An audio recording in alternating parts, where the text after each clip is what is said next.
Welcome back to talknorth.com. Our special for our listeners this week, go to bitesquad.com or the Bite Squad app, enter WILD 2018. WILD 2018, all caps, WILD 2018. You'll get 10% off your Bite Squad order this weekend only, Friday through Sunday. We're really targeting the Wilds games this weekend and the Vikings at Bears game. So order a lot of food, you get 10% off. The more you order, the more you get off. Thanks to bitesquad.com, and thanks to our listeners for helping us out with this one.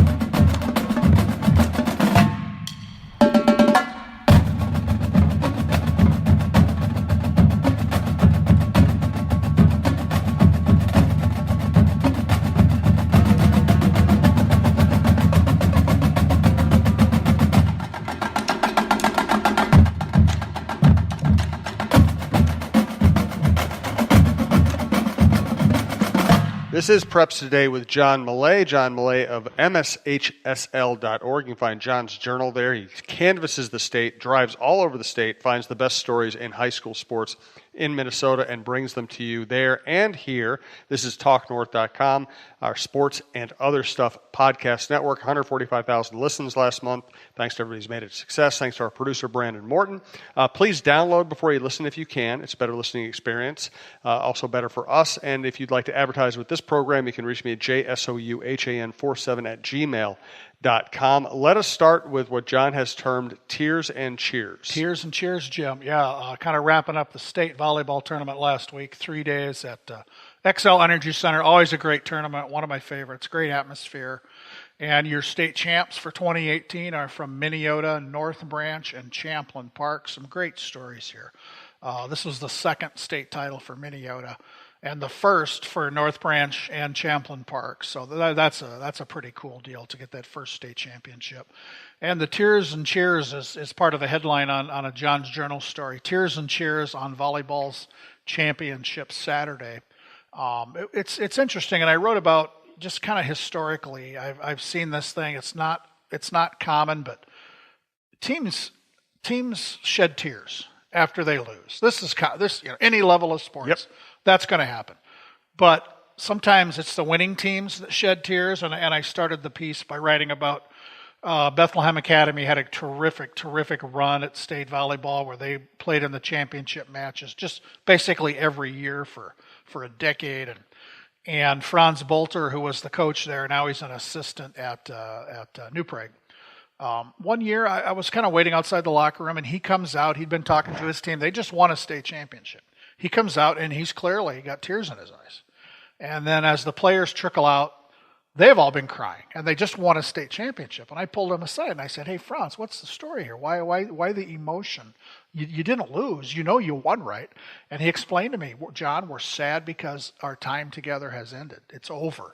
We've been with each other, all these months in practice and traveling and team bonding things, and it's over." He said, "That's the sadness of it. Whether we win or lose, that's always going to be there."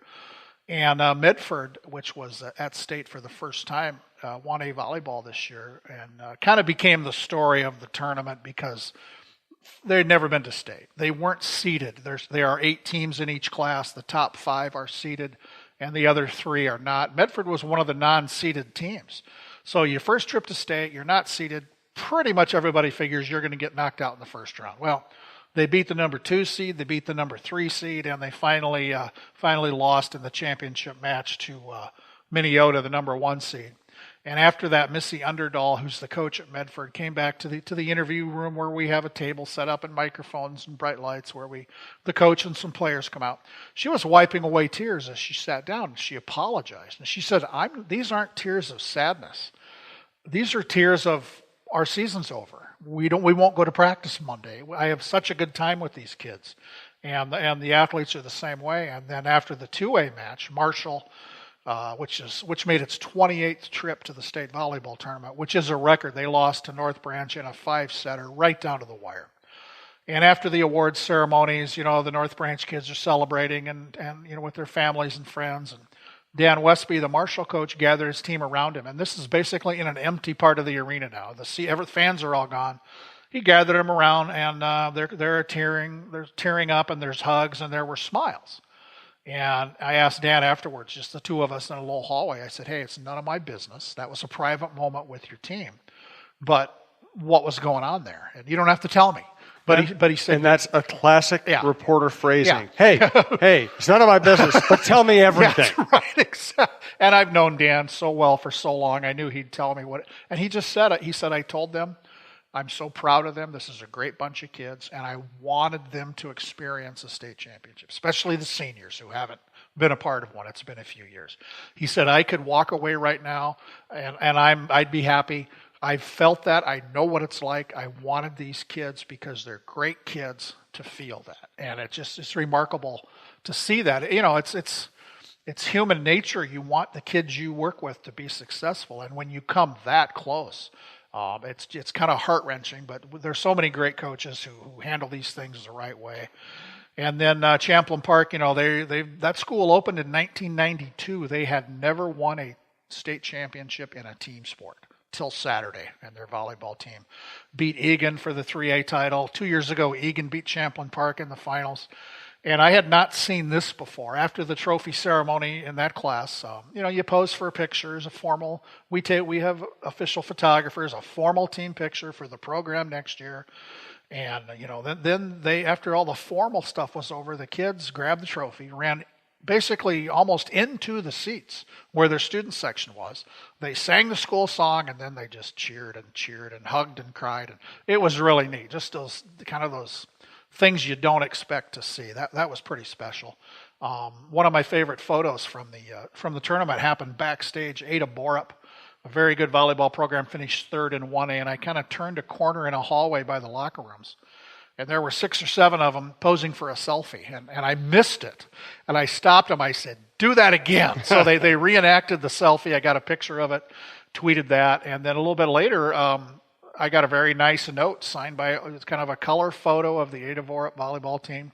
All the players had signed it with a nice note thanking the high school league for putting on such a great tournament, allowing all these great memories to be made. So I handed that off in the office today to the people who actually do that work. I don't set up the tournaments. I don't plan them, but we have some very talented people who do, and it's always nice to, we were kind of joking, we hear from people who are unhappy a lot. It's nice to hear. I don't know what you're talking about, John. It's nice to hear from people who are happy with something that happened. And this was a neat story from Belgrade Bruton El Rosa, a 1A volleyball team. Allison Gruber is the youngest of 5 sisters in her family. All 4 older sisters had been to the state volleyball tournament. Allison's a senior. This was her last shot, and I think her sisters had been giving her a hard time. You got to get there. You got to get there. We all played at state. Well, they did get there. So Allison and her sisters, Katie, Sarah, Maggie, and Becca, between the class of 2007 and now Allison and the class of 19, all 5 of the Gruber sisters have played in the state volleyball tournament. And they had a great team and really a great experience, I think, for everybody. So thanks to everybody for supporting volleyball. As we know, it's a great sport in Minnesota. This is one of the leading states for developing volleyball players, and it's always a blast over there. Absolutely. Minnesota and Concordia are benefiting from all the great high school talent in the state. Let's thank gourmetparlorpizza.com. We're proud to be sponsored by gourmetparlorpizza.com, which can help you with fundraising wherever you are in the state, can ship you just really good pizzas for dining in, or is appearing in more and more grocery stores across the state. Yep, that's right, Jim. Gourmet Parlor Pizza, our great sponsor from Royalton, continues to grow. Check the pizza sections in your local Cub Foods, Coburn's, and Kowalski's. You might find some great products from Gourmet Parlor Pizza. And they specialize in helping groups that are doing fundraising. They make it very easy for you. Your youth sports teams, we got a lot of winter youth sports and high school sports kicking off now. Everybody does fundraisers. Dance teams, grad parties in the spring, robotics season is getting ready to roll. To do fundraisers for your teams, your clubs, your civic groups, whatever it is, get a hold of Gourmet Parlor Pizza, gourmetparlorpizza.com. You can give them a call at 584-5930 up there in Royalton, and they have just dozens and dozens and dozens of items you can choose from to sell. You'll make at least $3 per item on some of these things. You'll make more than $5 per item for your group. So gourmetparlorpizza.com, they'll take great care of you. Excellent. Thanks to the people in Royalton. Time for indoor football. Yeah, Jim, I'm no dummy. We had a lot of cold weather football games this last week, and by God, I was at volleyball, and I can't tear myself away. Back in my newspaper days, I do an early session of volleyball and then do a football game at night. Part of it now is I don't want to leave volleyball, give it short shrift. It's a great tournament. There's plenty of football to go. So I missed the Arctic Tundra football weekend here, but now it's indoor football. We're at the state semifinals this week, Thursday, Friday, Saturday at US Bank Stadium.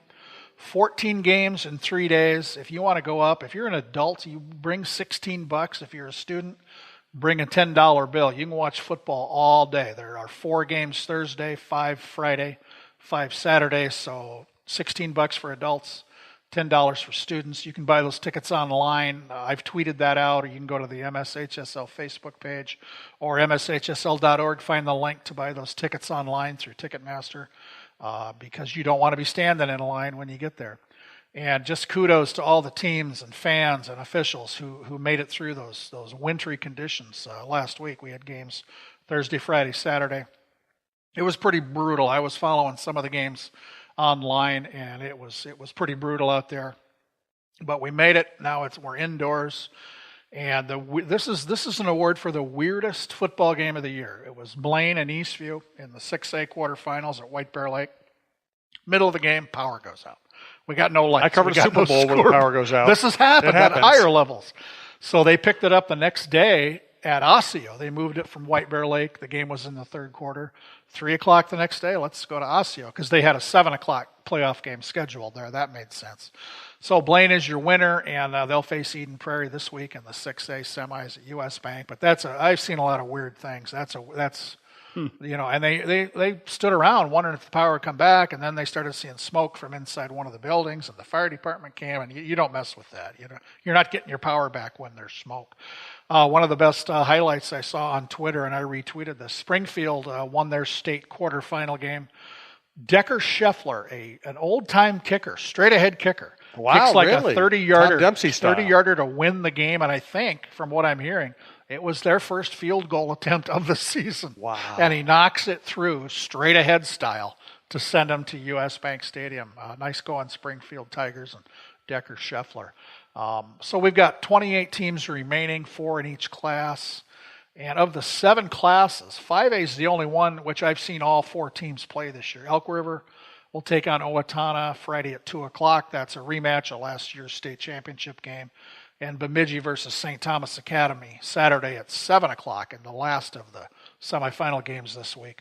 And St. Thomas Academy, we've talked about them. They're undefeated. They were kind of they were not dominating in football like they traditionally had. And then Dan O'Brien, former assistant coach at the University of Minnesota, was hired this year and has just done a phenomenal job. And all 4 of those teams, Elk River, Owatonna, Bemidji, St. Thomas Academy, those are really, really good 5A football teams. So I'm really looking forward to watching those semifinals and whoever comes out of those to play for the Prep Bowl the weekend after Thanksgiving. In 6A, we've got a wild battle of Lakeville. Both teams, Lakeville North and South, are in the semifinals. The way it worked out in the brackets, they're going to play each other Friday night at 7 o'clock. And Lakeville North, they're 11-0. They've really been the team to beat all year in 6A. And they beat South 28-3 in week 4. That's a long time ago. And South, go figure, finished the season with a record of 3-5. And now they beat Cretin-Durham Hall, Champlain Park, and Woodbury to put them in the state semifinals at US Bank Stadium. So that's a great matchup there. And there will be nobody left in Lakeville. They'll all be inside the stadium. So if you're coming up north or south on 35 Friday, there's going to be some traffic coming from Lakeville. It's going to be a blast. Absolutely. And we have a couple of other state tournaments this week. Girls swimming and diving at the U of M Aquatics Center. That's Wednesday, Thursday, Friday. And the adapted soccer state tournament Friday and Saturday at Stillwater High School. Those events get lost a little bit in all the football frenzy, but they are just terrific tournaments, really hard-working kids and teams competing there. So good luck to everybody in all these tournaments. This is a cool thing. The Sack Hunger Campaign.